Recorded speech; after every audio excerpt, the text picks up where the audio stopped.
la doctora Carolina Suárez.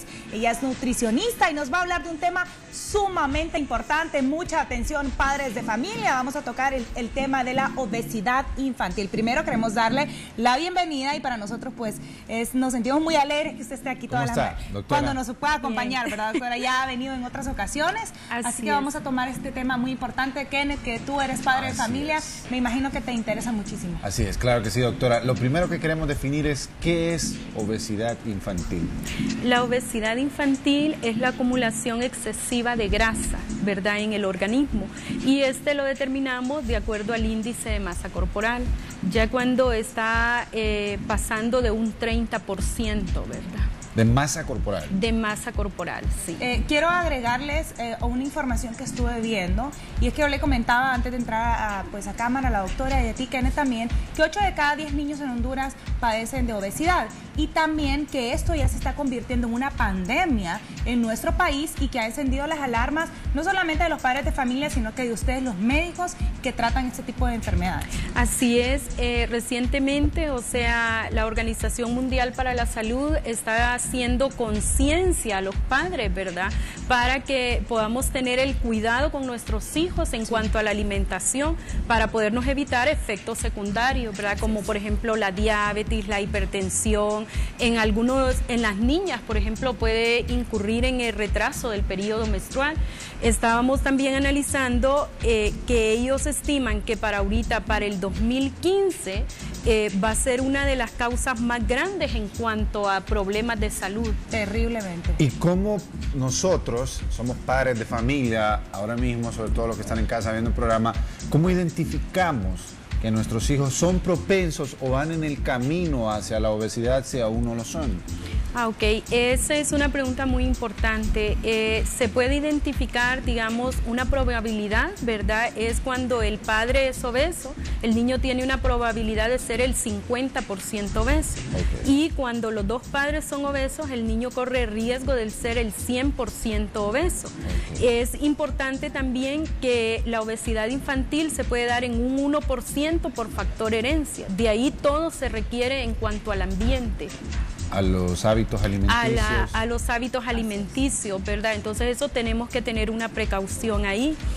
Es importante también cuando hablamos de obesidad infantil establecer unas metas a largo plazo, ¿verdad? No es lo mismo perder de peso en una persona adulta que en un niño. Por ejemplo, nosotros en pacientes adultos uno establece una meta, por ejemplo, 15 libras al mes. En el paciente, en un niño, podemos perder un promedio de 3-4 libras al mes. Lo que se trata es de enseñarle a comer al niño para que así obtenga esos hábitos saludables. Pero hay algo que me llama la atención. Hay muchos niños, usted me habla de que si los dos padres ya son obesos, el niño tiene el 100% de la probabilidad.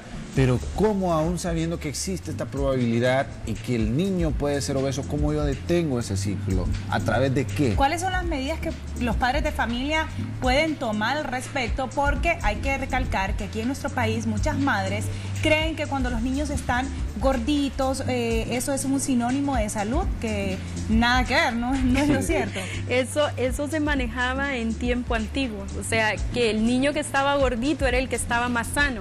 Y también se acostumbraba en otros países que el niño que estaba gordito, ¿verdad?, con un sobrepeso o obesidad, eran de las familias más prominentes. Entonces tenemos que tener esa precaución. Bueno, eso depende de nosotros los padres, ¿verdad?, la pregunta que usted me hacía. Por ejemplo, ¿cómo podemos ayudarle a esta persona a que no adquiera obesidad infantil? Así es. Pues desde que nosotros vamos al supermercado, ¿verdad?, nosotros como padres tenemos que aprender a involucrarnos con verduras, vegetales, enseñarles a los niños a que puedan comer verduras y vegetales y no tener mucho refresco azucarado en la casa, sino que tratar de eliminar lo que son los refrescos azucarados, los dulces y, ¿cómo se llama?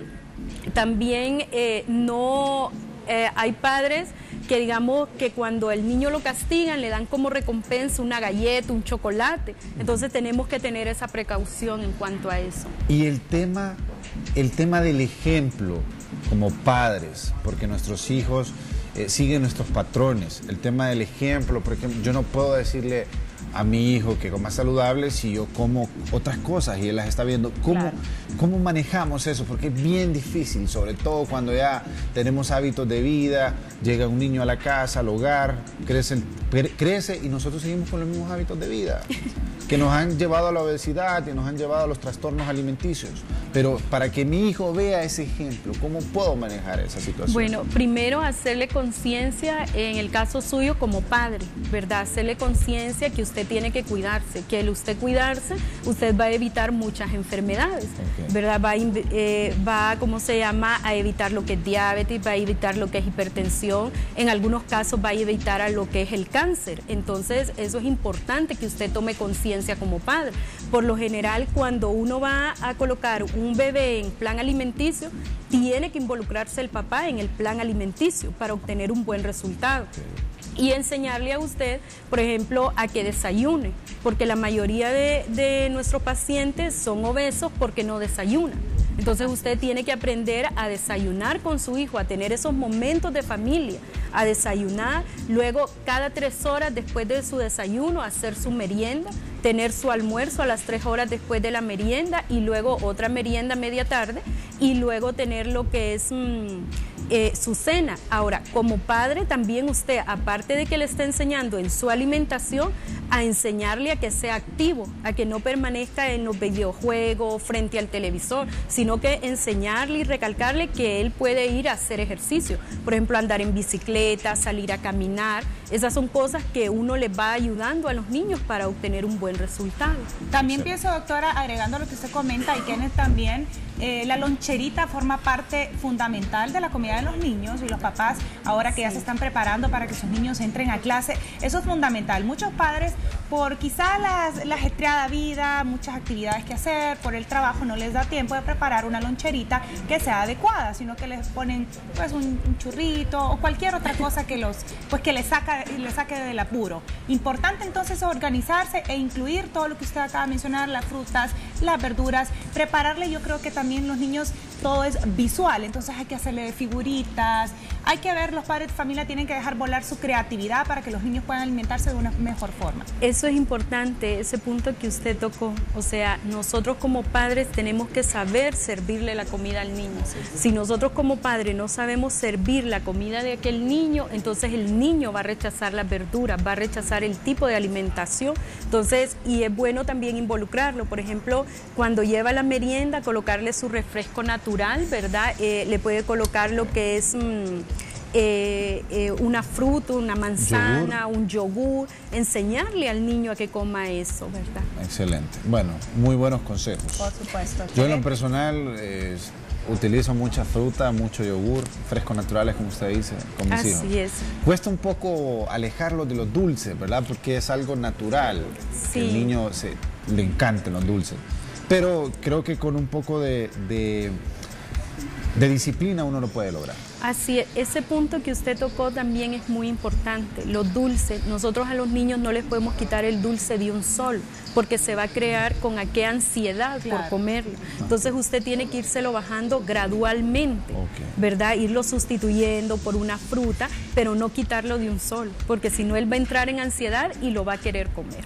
Va a ser peor al final. Excelente. Sí. O sea que de vez en cuando hay que darle un chocolatito.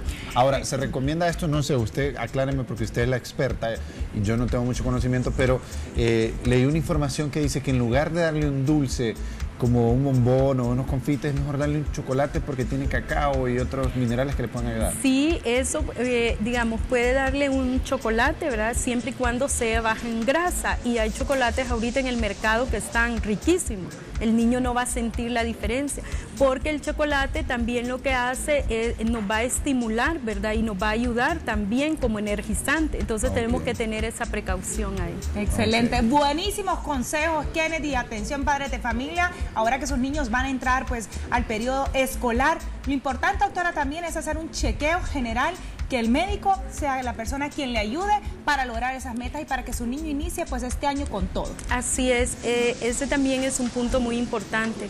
Cuando los niños van a una consulta nutricional para la pérdida de peso, es necesario que pasen por el pediatra, que el pediatra le haga la revisión pertinente, le mande a hacer exámenes y con la referencia del pediatra nosotros poder trabajar al niño. Ok, excelente. Porque buenísimos consejos. Sí, algunos padres que nos vamos de un solo al nutricionista, ¿verdad? Sí, no, tienen que pasar primero por el pediatra. El pediatra le tiene que hacer exámenes, el pediatra tiene que ver también si el niño realmente está en una obesidad infantil. Y dependiendo lo que él determine, entonces poder visitarnos para poderle ayudar. Gracias, doctora. Un placer.